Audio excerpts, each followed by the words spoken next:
Dear followers, friends, and unfollowers, ang pagiging isang digital content creator ay hindi pagpapa-impress.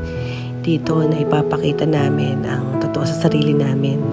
Dito namin na ipapakita ang aming mga hidden talents. Yung kakaibang galing ba na aming napagtanto na kami ay multi-talented pala. Ika nga sa kanta ay, come what may sahod man o wala, ay masaya na din kami kasi dito kami nag-enjoy. Kaya sa mga followers, friends, and unfollowers, kapag naman dumaan sa wall ninyo ang mga content namin, pusuan man lang or mag-comment kung nagagandahan sa mga content namin. Huwag niyo po sanang gagayahin ng iba. Hindi na nga nag-like, i-unfollow ka pa. Saklap yun, di ba ga mga Lodi? Nagmamahal ang inyong kabayan, ang digital creator at ang babaeng driver.